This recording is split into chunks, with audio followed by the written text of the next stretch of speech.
Bien-aimés frères et sœurs dans le Seigneur, je salue encore une fois chaleureusement chacun de vous dans cette tranche d'émission au nom du Seigneur et Sauveur Jésus-Christ, et je souhaite à chacun de vous qui est en attente d'être richement béni par la parole que vous avez écoutée, qui n'est pas la parole d'un homme, qui est la parole de Dieu, et que tout ce qui est de l'homme puisse tomber et que rien que ce qui est de Dieu puisse demeurer en chacun de vous. Ainsi, quelle que soit votre communauté, quelle que soit votre église, quelle que soit votre coloration de peau, quelle que soit votre tribu, je vous dis simplement que Dieu vous aime et que la volonté de Dieu est que tout homme soit sauvé et qu'il puisse arriver à la connaissance de la vérité. Et dans ces émissions, nous ne vous parlons que de la vérité et c'est la seule vérité qui peut vous aider à parvenir à expérimenter ce Dieu véritable et à entrer dans ce royaume de pureté, de sainteté, afin que tout ce que Satan fait sur la terre aujourd'hui ne puisse pas avoir d'influence sur vous. Ainsi que le bénédiction du Tout-Puissant repose sur vous. Nous vous disons grandement merci pour vos contributions à ces émissions, à leur réalisation, vos contributions financières, vos contributions dans la prière, vous qui s'occupez pour nous, vos contributions dans tout ce que vous faites pour que ces émissions puissent aller de l'avant. Merci pour tout cela. Et je dis tout le temps que le Seigneur vous remettra en centuple ce que vous faites pour son œuvre. Parce que ces émissions, nous les faisons pour sa gloire. Ce n'est pas pour la gloire d'une communauté, ce n'est pas pour la gloire d'une dénomination, ce n'est pas pour la gloire d'un prédicateur, d'un prophète, d'un apôtre. Mais tout ce que nous faisons, la gloire doit lui revenir, parce que c'est avec sa capacité que nous faisons ces choses. Est-ce que Dieu vous bénisse et qu'il vous assiste et qu'il vous accorde réellement le discernement des choses les meilleures, que vous puissiez discerner ce qui est juste et ce qui est vrai, et que vous puissiez vous attacher à cela. Ainsi, partout ces émissions vont vous atteindre, que vous soyez en Europe, que vous soyez en Amérique, que vous soyez au Proche, au Moyen-Orient, que vous soyez en Asie, que vous soyez n'importe où, que la grâce du Tout-Puissant repose sur chacun de vous. Et si nous faisons ces émissions, c'est parce que nous avons le souci de voir tous ceux qui ont été prédestinés recevoir la vérité et expérimenter ce véritable Dieu et être parmi la troupe des vainqueurs qui partira bientôt pour l'enlèvement et qui sera dans la gloire avec le Seigneur. Est-ce que Dieu bénisse? Pendant que, encore une fois, nous allons lui demander à lui seul de se tourner vers nous et de nous parler, et pendant que nous disons que Seigneur, nous sommes attentifs à ce que tu vas nous dire, et puisses-tu accorder, Seigneur, que par ta grâce, tu nous parles encore au travers de ta parole, et que cette parole puisse trouver, ou puisse rencontrer les besoins de nos cœurs. Ainsi que Dieu bénisse, pendant qu'une fois, nous nous attendons à lui, et nous croyons qu'encore une fois, il sera au rendez-vous, et qu'il ne manquera pas de nous bénir. Mes bien-aimés frères et sœurs dans le Seigneur, encore une fois, c'est un privilège pour moi, c'est une grâce, de me tenir devant vous, devant ce petit écran, pour pouvoir vous parler des choses, non pas des choses du monde, non pas de la gloire éphémère que le monde peut offrir au travers de beaucoup de choses, mais de vous parler d'un héritage éternel auquel les enfants de Dieu véritable sont appelés. Et nous sommes en train de vous entraîner dans cette émission du message biblique du temps de la fin, ce dernier message adressé aux nations afin que tous ceux qui trouvent, qui possèdent la foi pour croire ce que Dieu dit dans notre temps, qu'ils puissent expérimenter les merveilles de sa parole et qu'ils soient comptés parmi ceux-là qui seront enlevés de la terre pour pouvoir assister à cette grande fête qui va se passer dans le nuée et que le Seigneur va amener son épouse jusque dans le ciel même où il va, je peux dire, il y aura une grande réception telle qu'il est écrit dans Matthieu chapitre 8. Dans Matthieu chapitre 8, regardez ce qui est écrit à propos de ce qui va se passer. Et de la bouche du Seigneur ne sort que la vérité. Il n'est pas là pour raconter des histoires ou pour pouvoir promettre des choses qu'il ne peut pas accomplir. Mais il est écrit dans Matthieu au chapitre 8, verset 11. Et c'est le Seigneur qui déclare: « Or, je vous déclare que plusieurs viendront de l'Orient et de l'Occident et seront à table avec Abraham, Isaac et Jacob dans le royaume des cieux. » Plusieurs viendront, ils sont la sémence prédestinée. Donc nous vous parlons dans ces émissions du dernier message, de dernier appel à sortir des organisations de tout ce qui est humain, de tous les credos, et de venir au Seigneur pour entendre la véritable parole. Et la foi vient de ce qu'on entend et ce qu'on entend de Christ, et d'expérimenter les merveilles qui sont dans cette parole. Et vous savez, la parole de Dieu, elle est la seule qui véhicule la vie. Et quand vous recevez cette parole, elle vous transforme et vous communique une vie qui est différente de la vie de nos parents qui nous ont donnée. Et par la naissance naturelle, vous devenez un citoyen d'en haut et vous allez comprendre les choses du monde de notre manière. Alors nous voyons que nous vous parlons dans ces émissions du message biblique du temps de la fin, un message qui est conforme aux Saintes Écritures et qui a été envoyé non pas par un homme. Ce message ne sort pas d'une école de théologie, ce message ne sort pas, je peux dire, d'une dénomination, mais ce message, c'est Dieu lui-même qui nous parle, qui nous a envoyé sa parole pour nous réveiller, pour nous dire que nous sommes au temps de la fin, que les signes annoncés par le Seigneur et par ses envoyés, par les apôtres, et même par les prophètes de l'Ancien Testament, que ces signes sont en train de s'accomplir devant nous et que nous devons nous préparer pour aller à sa rencontre dans les airs, selon qu'il est écrit que celles qui étaient prêtes, en parlant des vierges, les vierges sages, ce sont celles qui entrèrent avec dans la salle de noces de l'agneau, et que la porte fut fermée, et quand les autres sont venus plus tard pour réclamer d'entrer aussi, il leur a dit, je ne vous connais même pas, et éloignez-vous de cette porte, parce que vous êtes des ouvriers d'iniquité. Alors, nous voyons que nous sommes en train de parler de cet homme auquel, que ce soit les islamistes, que ce soit les chrétiens, et se réclament, et même d'autres communautés, et cet homme, c'est Abraham. Et nous voulons parler d'Abraham et de sa postérité promise. Ce n'est pas n'importe quelle postérité. Abraham et sa postérité après lui, parce que Dieu avait promis à cet homme une postérité qui sera comme le sable au bord de la mer, qui sera comme les étoiles qui sont dans le ciel. Alors nous allons aller directement dans le texte de base, notre écriture que nous avons prise pour pouvoir parler de ce sujet. Nous voulons parler de Abraham et de sa postérité après lui. Et quand nous allons dans Genèse chapitre 22, c'est là où le Seigneur a juré par lui-même et montrant par là que sa décision était immuable pour pouvoir bénir cet homme qui était Abraham. Nous allons dans Genèse chapitre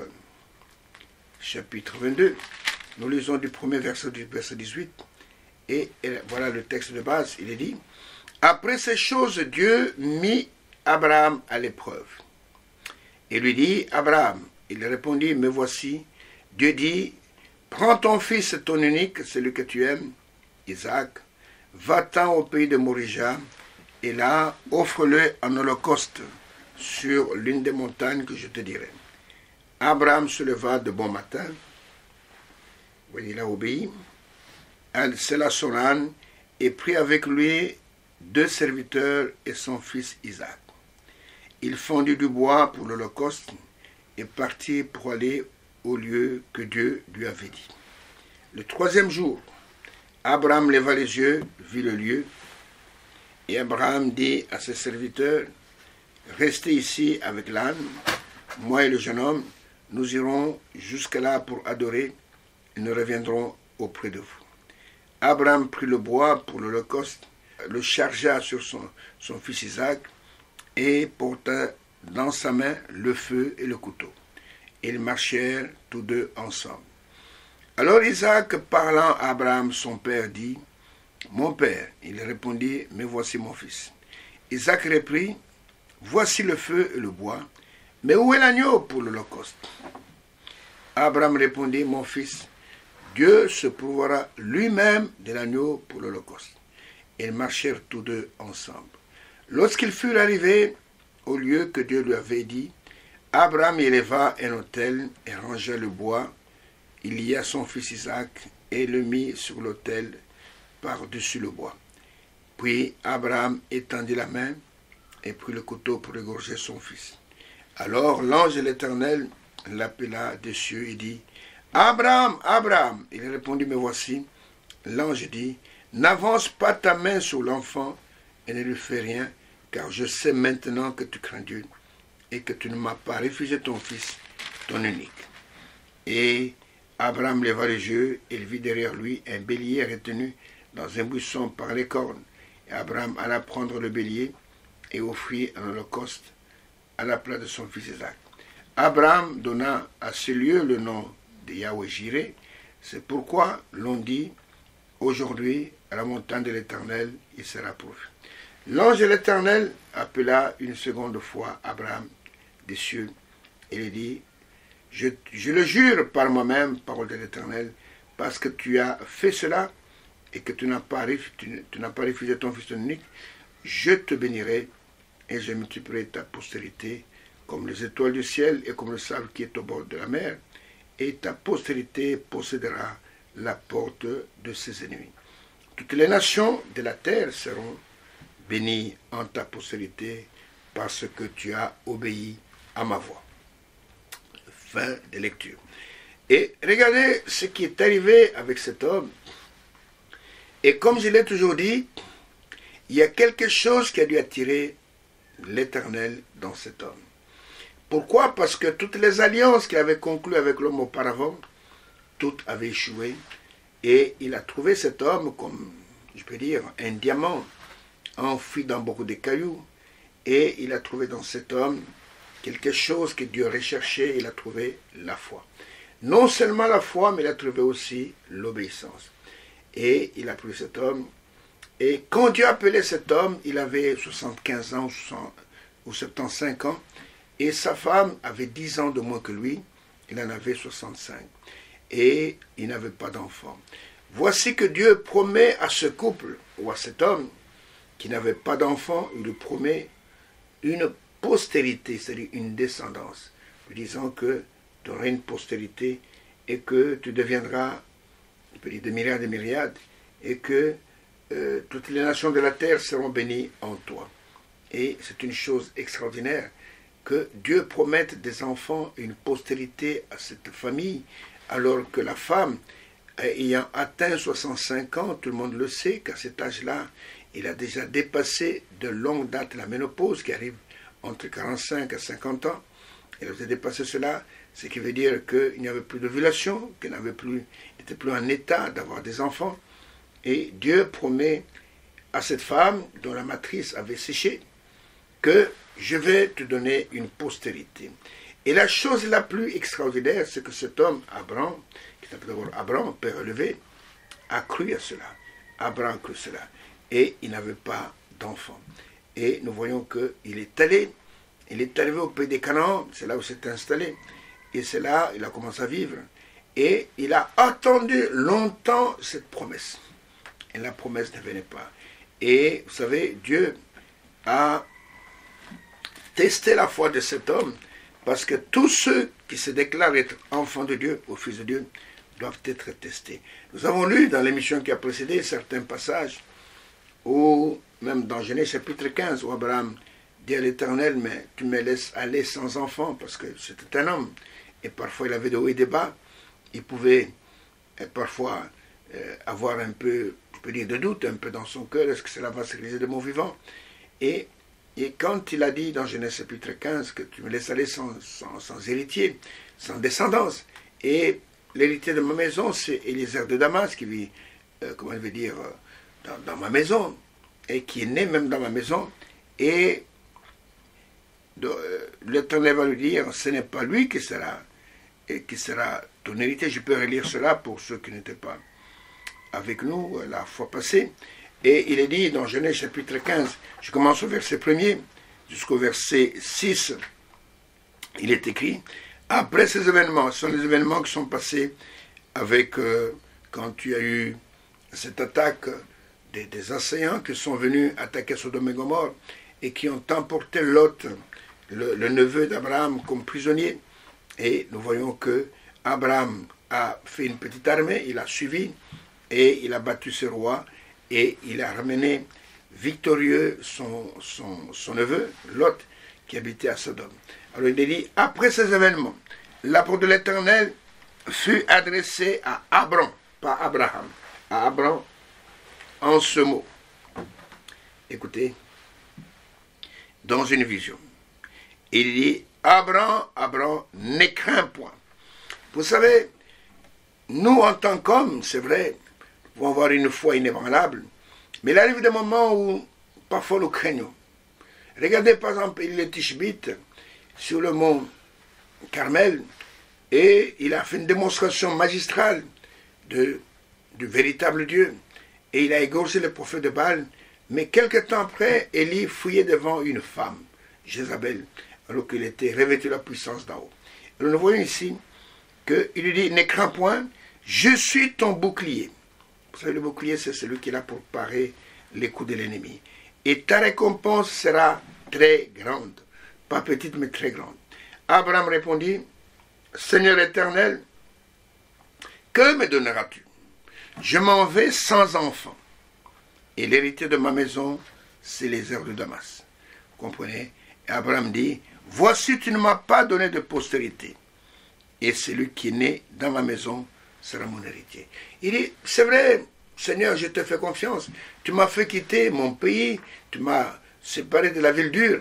Je suis venu dans ce pays. Et tu me dis maintenant de ne pas avoir crainte.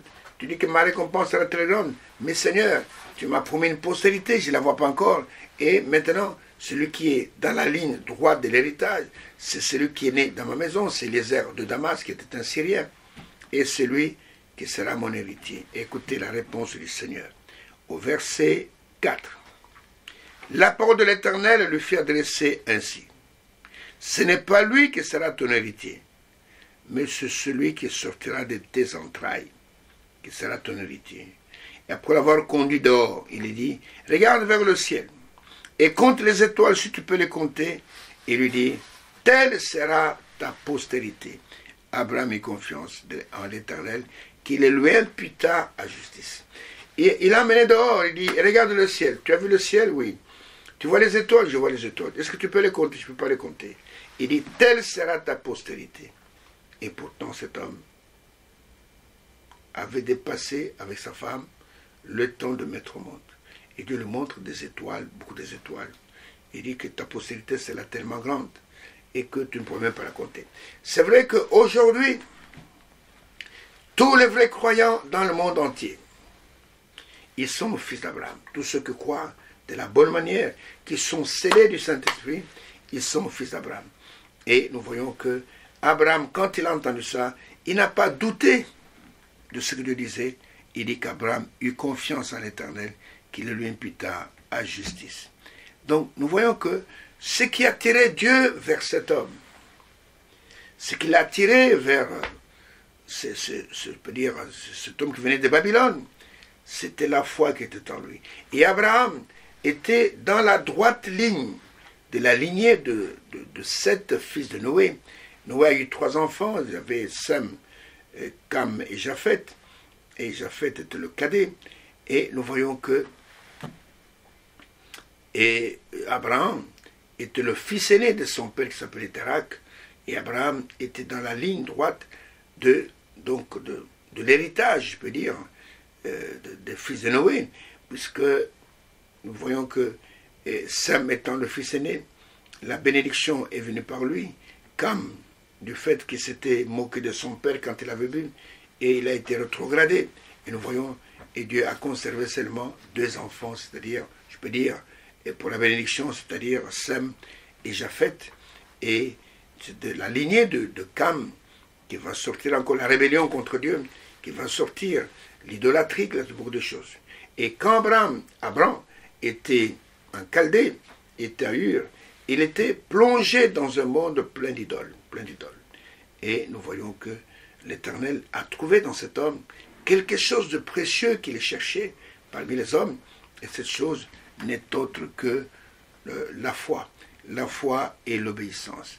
Et nous voyons que Dieu promet à cet homme qui n'avait pas d'enfant, parce que la foi, c'est une ferme assurance des choses qu'on espère, une démonstration de celles qu'on ne voit pas.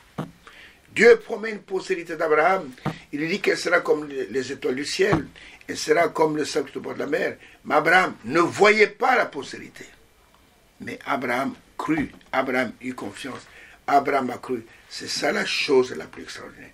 Voilà pourquoi Dieu a aimé cet homme et qu'il a mis entre ses mains l'héritage du monde. Vous comprenez? L'héritage du monde. Alors, nous voyons que quand cet enfant était prêt d'être enfanté, en fait, Abraham a attendu 25 ans avant de voir d'abord le fils promis, qui était en fait une préfiguration du véritable enfant d'Abraham en ce jour. Alors nous voyons que d'abord dans Genèse chapitre 16, il va y avoir là une erreur capitale et monumentale.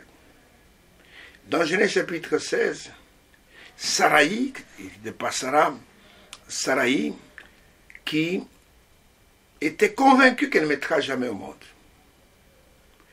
va parler à son mari et va développer un raisonnement tout à fait humain et tout à fait crédible. Parce qu'en ce temps-là, les esclaves étaient comme des biens que possédait leur maître. Le maître des esclaves avait sur eux droit de vie ou de mort. Et les enfants qui naissaient des esclaves appartenaient à leur maître. Alors Saraï dit à son mari Abraham, il dit, mon mari, peut-être que tu n'as pas bien compris ce que Dieu t'a dit. Il dit, regarde, nous avons des esclaves.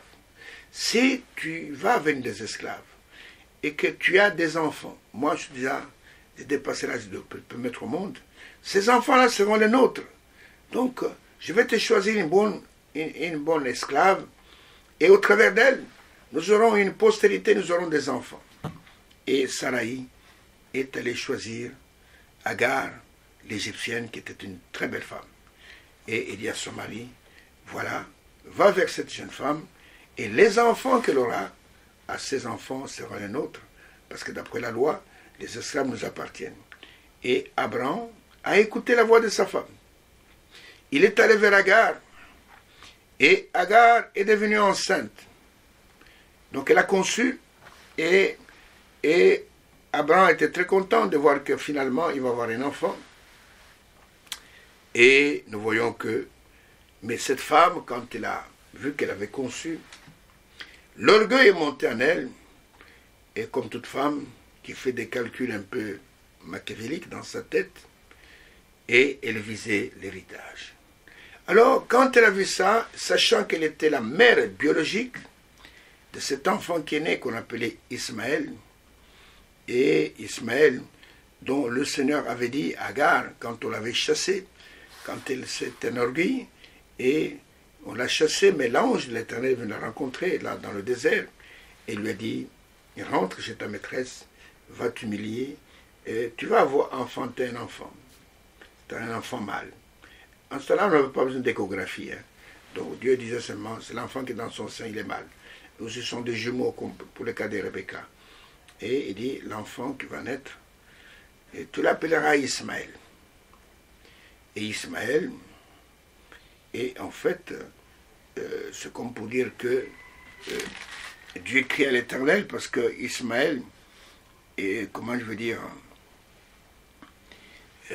Agar, quand elle s'est mal conduite devant sa maîtresse, et que sa maîtresse l'a chassée, et quand l'ange de l'Éternel a rencontré Agar dans le désert, elle était presque à l'agonie, et il lui dit, rentre chez ta maîtresse, et humilie-toi, mais tu vas enfanter un fils appelé Ismaël. Ismaël signifie Dieu entend, c'est-à-dire que j'ai entendu tes cris, je suis venu pour te dire que tu ne vas pas mourir, tu vas enfanter un fils, il s'appelle Ismaël, Ismaël c'est Dieu qui entend, et cet enfant, écoutez, ce n'est pas une bénédiction, hein.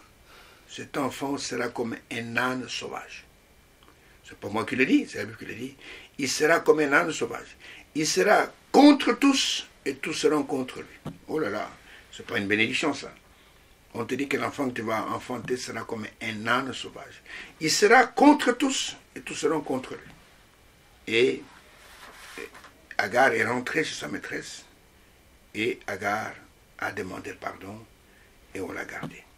Alors quand elle a eu cet enfant, elle a enfanté Ismaël, elle était convaincue, persuadée que sa maîtresse n'aura jamais d'enfant. Elle dit, à cet âge-ci, non. Qui va lui donner des enfants? À cet âge-ci, la matrice a séché, donc je suis convaincu que tous les biens de mon maître seront à mon fils Ismaël. Et jusqu'à ce que Dieu va confondre cette femme. Regardez d'abord comment le Seigneur va confirmer cette, comment on veut dire, la venue de la postérité, parce que Ismaël, plutôt Isaac, la sémence ou la postérité promise à Abraham, était l'image de tous les enfants de la promesse, à commencer par Christ, tous les enfants de la promesse qui seront manifestés au travers des âges. Alors prenons Genèse chapitre 17 et commençons par le verset 1er et je vais m'arrêter au verset 19. Je prends tout ce long passage pour se comprendre là où nous allons, parce que je vais vous montrer plus tard que Abraham a des enfants dans toutes les nations. Abraham a des enfants ici au Congo.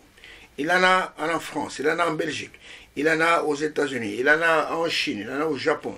Et parce que nous allons voir que la véritable postérité d'Abraham, la véritable postérité, c'est, qu'est-ce que je peux dire, c'est la postérité qui a l'ADN foi d'Abraham. C'est ça la véritable. Regardez que sa postérité charnelle, qui est issue d'Isaac, Isaac a engendré Jacob, Jacob a engendré les 12 patriarches. Et regarde cette postérité charnelle, à la fin, elle va arriver jusqu'à crucifier le véritable fils d'Abraham, qui était Jésus. Alors, prenons d'abord un peu Genèse chapitre 17. Et nous allons lire à partir du verset 1er. Voilà ce qui est écrit. Lorsqu'Abraham, il est toujours Abraham, fut âgé de 99 ans, Dieu l'appelait, il avait 75 ans. Maintenant, il en a 99. De 75 à 99, ça fait 24 ans d'attente. L'Éternel apparut à Abraham. Il lui dit, je suis Dieu Tout-Puissant, c'est-à-dire je suis El Shaddai. El Shaddai, c'est le Dieu qui a des mamelles, c'est Dieu qui nourrit ses enfants. Et ce qu'il leur donne, c'est pour leur faute. Je suis le Dieu Tout-Puissant, je suis El Shaddai. Parce que Dieu, chaque fois, quand il se manifeste, il prend des titres. Et ces titres ont des significations. Donc c'est pourquoi la Bible, on ne la lit pas comme un journal. Hein? On ne met pas seulement Dieu, Dieu, Dieu, Dieu partout. Il faut savoir, comment je vais dire, les 7 noms de Dieu de la rédemption. Il est le Dieu. Il est El Shalom, il est El Shaddai, il est El Rapha. Chaque nom a une signification. El Rapha, c'est Dieu qui nous guérit. Et El Shalom, c'est le Dieu de paix. Et c'est pas moi. Il y a plusieurs. Si vous allez dans certaines Bibles, et il y a des explications, on vous donne les 7 noms de la rédemption de Dieu. Et ici, il se présente à Abraham comme étant le Dieu Tout-Puissant. Pourquoi se présente-t-il ici dans Genèse 17 comme étant le Dieu Tout-Puissant? Parce que Abraham était arrivé au point où il pouvait se décourager. Il dit, je suis le Tout-Puissant. Ne regarde pas ton âge. Ne regarde pas à ta peau commence à être un peu débridée. Ne regarde pas tout cela. Je suis le Dieu Tout-Puissant. Je suis le Dieu qui peut te rajeunir. Je suis le Dieu qui peut créer en toi de nouvelles cellules. Je suis le Dieu qui peut renouveler la semence au travers de toi. Je suis le Dieu qui peut faire que, plutôt Sarah ou Sarai puisse encore ovuler. Je suis ce Dieu de paradoxe là. Et il dit, l'Éternel apparut à Abraham et lui dit, je suis le Dieu tout-puissant. Pas petit puissant, tout-puissant. Marche devant ma face et sois intègre. En quelque sorte, fais-moi confiance. Et il dit maintenant, j'établirai mon alliance entre moi et toi. Et je te multiplierai à l'extrême. Vous imaginez ça? Et regardez un peu, depuis qu'Abraham a été manifesté sur la terre, pendant tous les âges, d'abord avec Israël, et puis après Israël, le véritable fils d'Abraham est venu, et ils l'ont crucifié. Et maintenant, tous ceux qui naissent dans l'Église, tous ceux qui naissent de nouveau, tous ceux qui sont fils de Dieu, dans la nouvelle alliance, ce sont des fils de Dieu. Imaginez-vous, depuis que Jésus est mort et ressuscité, et combien il y a des fils de Dieu, il y a eu des fils de Dieu sur la terre, et tous ces fils-là, vous allez le voir par l'Écriture, sont appelés fils de Dieu, ils sont fils d'Abraham. Et regardez, et il dit, sois intègre et marche devant ma face. J'établirai mon alliance entre moi et toi, une alliance sans condition, une alliance inconditionnelle, et je te multiplierai à l'extrême. Écoutez, Abraham, ça faisait 24 ans qu'il attendait. Il est dit, verset 3, Abraham tomba sur sa face. Parce qu'en fait, quand on vient devant Dieu, écoutez-moi, mes frères, visiteurs ou mes frères qui ne connaissent pas très bien la parole de Dieu, quand on vient devant Dieu, quand c'est pour la bénédiction, on tombe sur sa face devant. Et on adore, on s'humilie. Quand c'est pour le jugement, c'est-à-dire que vous êtes jugé, vous tombez à la renverse, vous brisez la nuque. Maintenant, regardez, vos gens qui font des miracles dans les églises, soi-disant qu'ils ont la puissance, ils font tomber les gens à la renverse. Quand on tombe à la renverse, ce n'est pas pour une bénédiction, c'est pour un jugement. Et Abraham tomba sur sa face et Dieu lui parla en disant, voici mon alliance que j'ai faite avec toi. Tu deviendras père d'une multitude de nations. Ah, ça commence à changer. Abraham, qui n'avait pas d'enfant, et Dieu lui dit, tu vas devenir père d'une multitude, pas seulement pour Israël, pas seulement pour la Palestine, mais tu deviendras père d'une multitude de nations. Écoutez, on ne t'appellera plus Abraham, mais ton nom sera Abraham. Car je te rends père d'une multitude de nations. Quel est le mystère qui est caché dans ce changement de nom? Parce qu'en fait, nos noms, tous les noms qui sont dans la Bible, chacun a une signification. Regardez quand les 12 patriarches étaient nés, chaque fois que Léa mettait au monde, c'était les mamans qui donnaient de noms aux enfants. Et chaque fois, ils donnaient de noms en fonction de la circonstance, en fonction de ce qu'il a fait pour elle. Et même quand Rebecca, elle a mis au monde, pas Rebecca, quand Rachel a mis au monde Joseph et Benjamin, et chaque fois, c'était chaque fois un nom qui avait une signification. Et Dieu, quand il a changé le nom d'Abraham, Abraham. Il a changé plus tard, nous le verrons, le nom de Jacob en Israël. Tout ça, ça a une signification. Vous comprenez? Et Jacob, c'était le surplanteur, l'homme qui dribblait les gens. Mais quand il fut changé, son nom fut changé en Israël, Israël signifie prince avec Dieu. C'est tout à fait autre chose. Alors ici, je vous ai dit que Abraham signifie père élevé. Père élevé, c'est tout. Abraham, c'est père élevé. Mais Dieu change donc son nom Abraham parce qu'il dit que tu deviendras père d'une multitude de nations, parce que le nom Abraham avec H signifie le père d'une multitude de nations. Donc Dieu est en train d'accomplir lentement et sûrement la promesse qu'il a faite à Abraham, que tu deviendras de myriades, de multitudes de nations.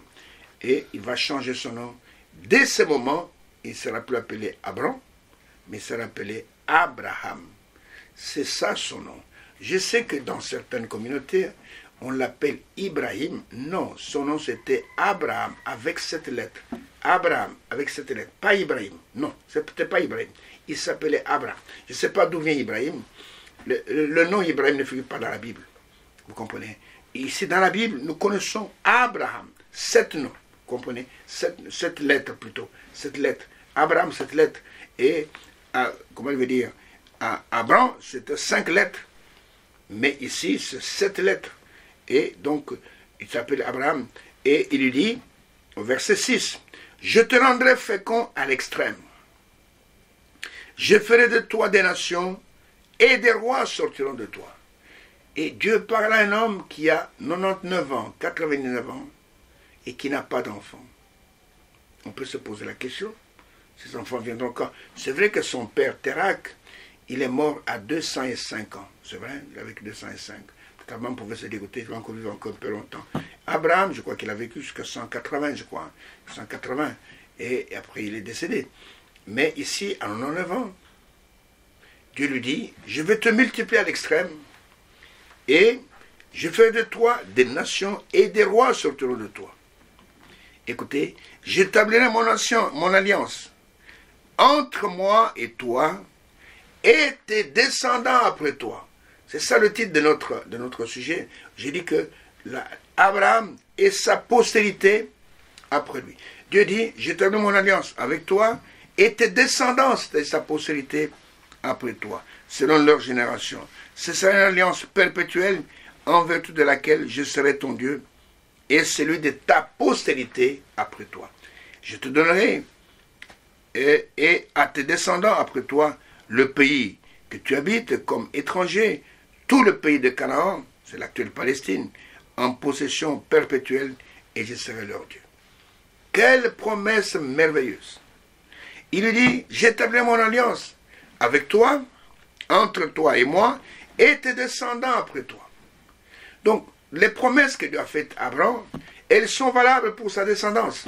Et quelle descendance? Pas n'importe quelle descendance. Parce qu'on va voir qu'Abraham a eu des enfants avec 3 femmes.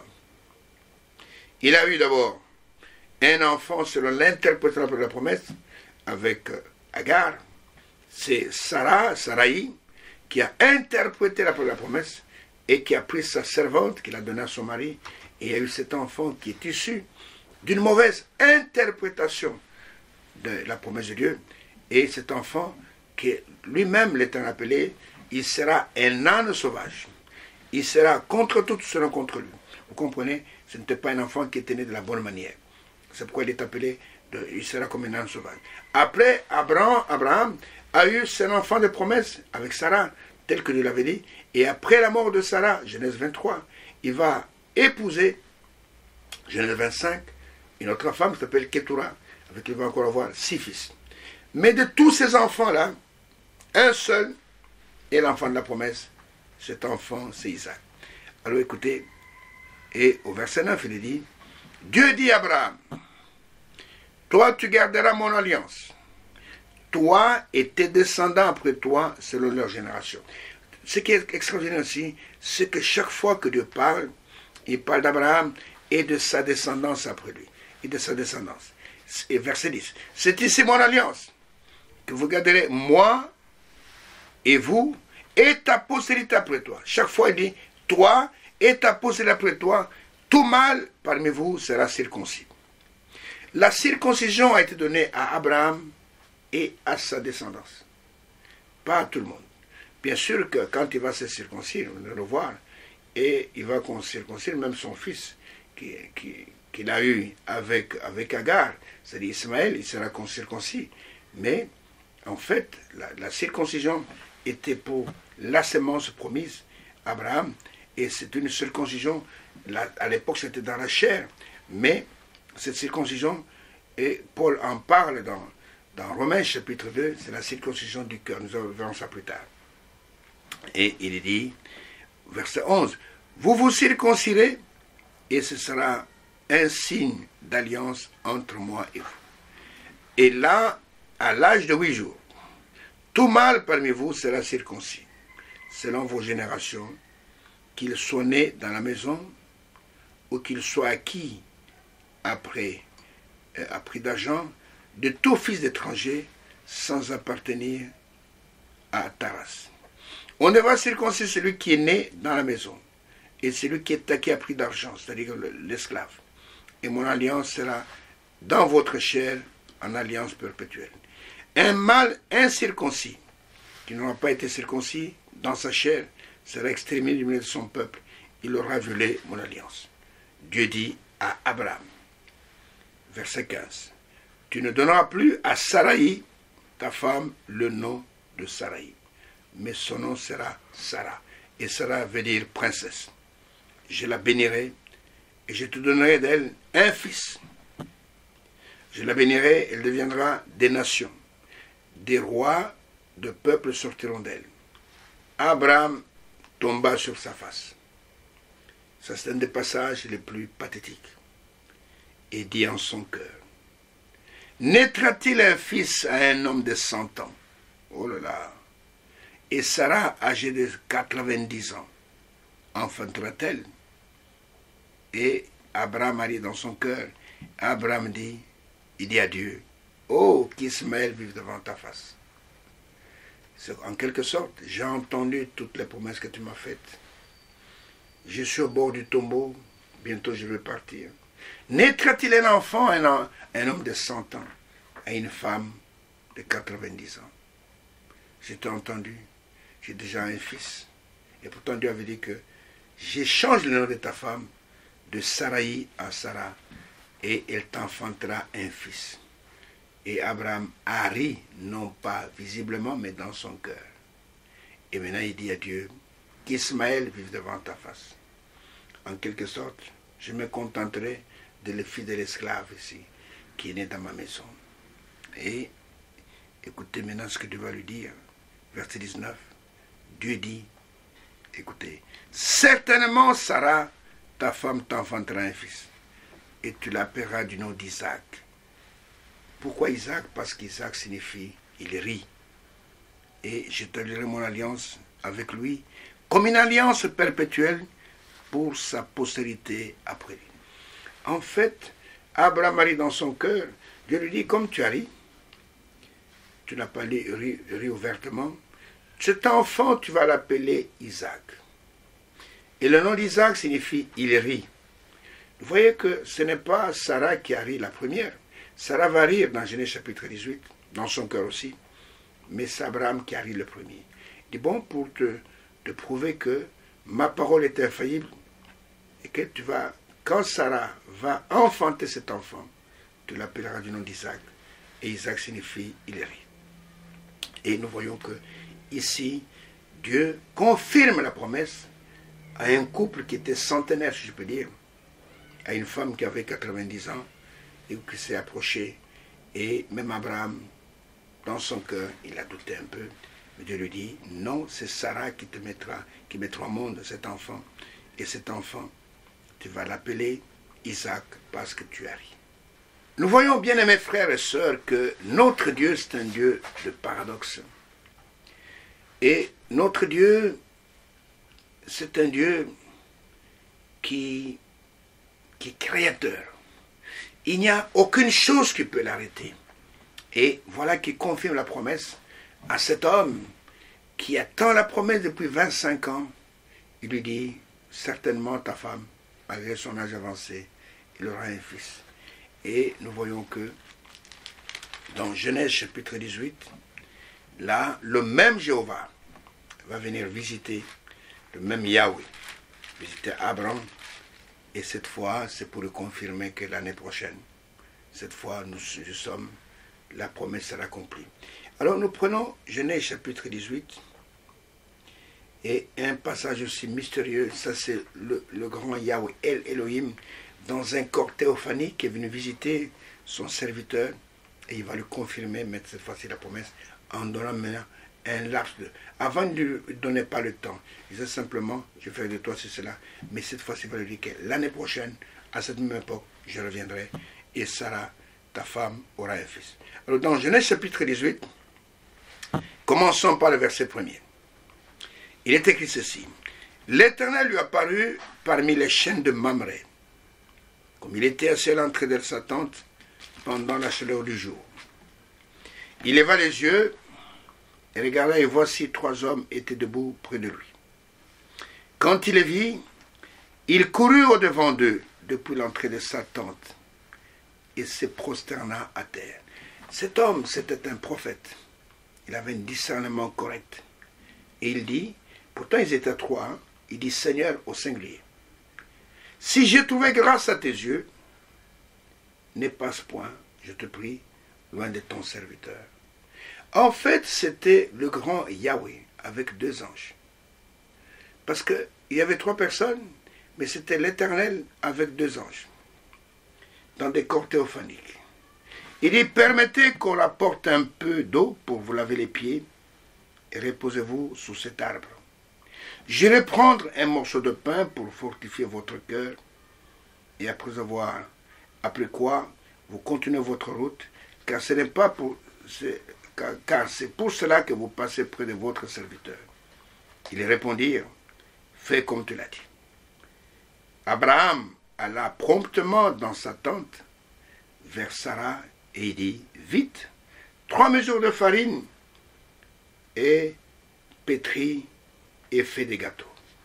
Et Abraham courut à son troupeau, prit un veau tendre et bon, et le donna à un serviteur qui se hâta de l'apprêter. Il prit ensuite de la crème et du lait avec le veau qu'on avait apprêté, et il les mit devant eux, et ils se tinrent debout à leur côté sous l'arbre, et ils mangèrent. Frère, c'est une scène extraordinaire. Vous voyez, tout ça, ça a pris du temps. Et Abraham dit à ces 3 personnages, ne passez pas loin, Seigneur, ne passe pas loin de ton serviteur. Il a entré sous ma tente, et je prendrai de l'eau, je vous laverai les pieds, et puis je vais apprêter de quoi manger. Et on lui a dit, fais comme tu veux le faire.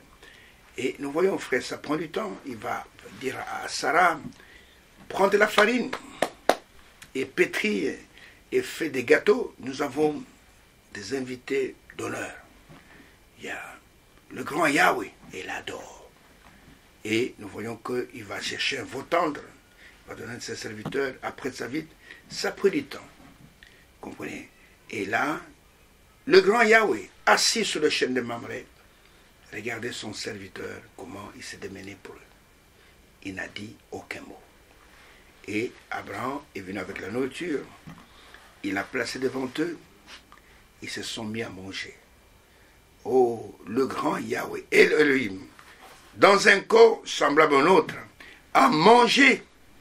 Là, chez Abraham, il a mangé un veau qu'on avait bien préparé, et c'est pas ce qu'il accompagnait, c'est pas s'il y avait des pommes de terre ou autre chose, c'est pas moi, comment il mangeait en ce temps-là, je ne sais pas. Et Abraham se tenait à côté d'eux, en train de suivre comment il mangeait. Et vous comprenez, et pendant qu'il mangeait. Et alors verset 9, il dit, quand ils ont mangé. Alors il lui dit, où est Sarah, ta femme? Il répondit, il est là dans la tente qui est derrière vous là-bas, il est là-dedans. Maintenant écoutez, l'un d'entre eux dit, ce n'est pas tous les 3, l'un d'entre eux dit, je, pronom personnel, reviendrai vers toi à cette même époque. Et voici Sarah, ta femme, aura un fils. Cette fois, la promesse se concrétise. Elle était loin, mais maintenant, la promesse, on dit, c'est dans cette année qu'elle va s'accomplir. Et Sarah écoutait à l'entrée de la tente qui était derrière lui. Abraham et Sarah étaient vieux, avancés en âge. Et Sarah ne pouvait plus espérer avoir des enfants. Elle rit en elle-même, en disant, maintenant que je suis vieille, aurais-je encore des désirs? Mon Seigneur aussi est vieux. Maintenant que je suis vieille, est-ce que j'aurai encore ce désir-là d'avoir des relations intimes avec mon Seigneur? Et mon Seigneur aussi est vieux. L'Éternel, maintenant, l'un d'eux là est appelé maintenant l'Éternel. Oh frère, il y a des gens qui ne comprennent pas le langage de la Bible. Dis à Abraham, pourquoi donc Sarah a-t-elle ri? En disant, est-ce que vraiment j'aurai un enfant, moi qui suis vieille? Y a-t-il quelque chose qui soit étonnant de la part de l'Éternel? Au temps fixé, je reviendrai vers toi à cette même époque et Sarah aura un fils. Sarah mentit en disant, je n'ai pas ri, car elle eut peur. Elle a ri dans son cœur. Et ce qui était dans son cœur était dévoilé publiquement. Pourquoi Sarah a-t-elle ri?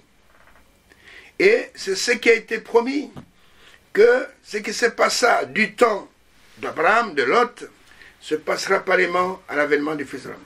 Et nous avons reçu un ministère puissant dans cet âge, où ce signe de Messie a été manifesté parmi les enfants de Dieu. Ceux qui sont de Dieu, comme Sarah, ont eu de la crainte quand ils ont entendu ça, mais les profanes se sont moqués de cela. Et à cause de cela, un grand jugement les attend. Et Sarah a eu peur. Comment cet homme a connu? Je n'ai même pas parlé, c'est dans mon cœur. Mais elle a eu peur en disant, je n'ai pas ri. La Bible dit qu'elle a menti. Et parfois nous mentons aussi comme ça, parce que nous pensons que personne ne voit. Mais on ne peut pas mentir à Dieu. Dieu connaît toutes choses. Mais il dit, au contraire, tu arrives. Frère Branham disait, en cette scène, l'Éternel pouvait tuer Sarah parce qu'elle a traité de menteur. Lui dit, tu as ri. Elle dit, non, je n'ai pas ri. En quelque sorte, tu viens de me calomnier. Tu viens de mentir à mon sujet. Il pouvait la tuer, mais il ne pouvait pas la faire parce qu'elle était une partie d'Abraham. Et s'il tuait Sarah, il atteignait automatiquement Abraham. Il dit, certainement, tu as ri. Au contraire, tu as ri. Ces hommes se levèrent pour partir et regarder du côté de Sodome.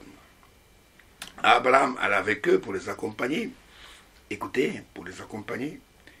Alors, l'Éternel dit, vous voyez, cet homme-là, c'était l'Éternel, le troisième. Cacherai-je à Abraham ce que je vais faire? C'est-à-dire que les deux anges sont partis à Sodome. Ils vont aller faire quoi? Faire sortir Lot avant que le jugement arrive. Mais l'Éternel s'éteint avec Abraham. Et il dit, Abraham deviendra certainement une nation grande et puissante, et en lui seront bénies toutes les nations de la terre. Car je l'ai choisi afin qu'il ordonne à ses fils et à sa maison après lui de garder la voie de l'Éternel en pratiquant la droiture et la justice, et qu'ainsi l'Éternel accomplisse, écoutez, en faveur d'Abraham les promesses qu'il lui avait faites. Vous comprenez? Et c'était Elohim dans un corps théophanique. Il y a des gens qui ne croient pas que Jésus-Christ est Dieu, parce qu'ils ont vu, ils voient un homme. Mais du temps d'Abraham, le grand créateur de tout l'univers, pas seulement de la terre, de tout l'univers, se manifestait devant, comment je veux dire, sur les chaînes de Mamré Abraham, comme un simple homme. Vous comprenez? Mais Jésus était le Fils de Dieu engendré. Vous comprenez? Et nous voyons que Dieu va dire à Abraham, non seulement je te bénirai, mais tu deviendras certainement une nation grande et puissante. Et en lui seront bénies toutes les nations de la terre. Il n'est fait que répéter, confirmer la parole. Quand je l'ai choisi, afin qu'il ordonne à sa maison, à ses fils, sa postérité, à sa maison, après lui, de garder la voie de l'Éternel en pratiquant la droiture, pas le mensonge, et la justice, et pas l'injustice, et qu'ainsi l'Éternel accomplisse en faveur d'Abraham les promesses qu'il a faites. Et regardez, quand vous allez dans Genèse chapitre 21, c'est là maintenant où on voit Sarah va accoucher de ce fils, de la promesse, qui est une image de Christ et qui est aussi une image de tout véritable fils croyant. Et il est dit ceci, je lis de verset 1 jusqu'au verset 8, pour terminer cette émission d'aujourd'hui.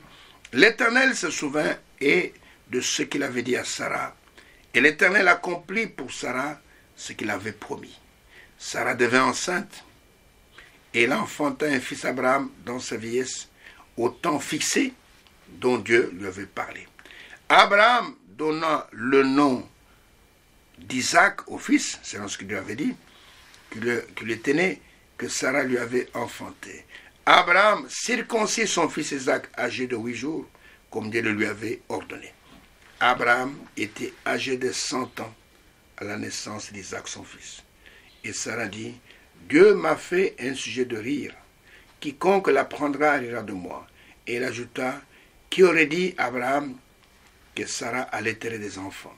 Cependant, je lui ai enfanté un fils dans sa jeunesse. L'enfant grandit et fut sévré, et Abraham fit un grand festin le jour où Isaac fut sévré.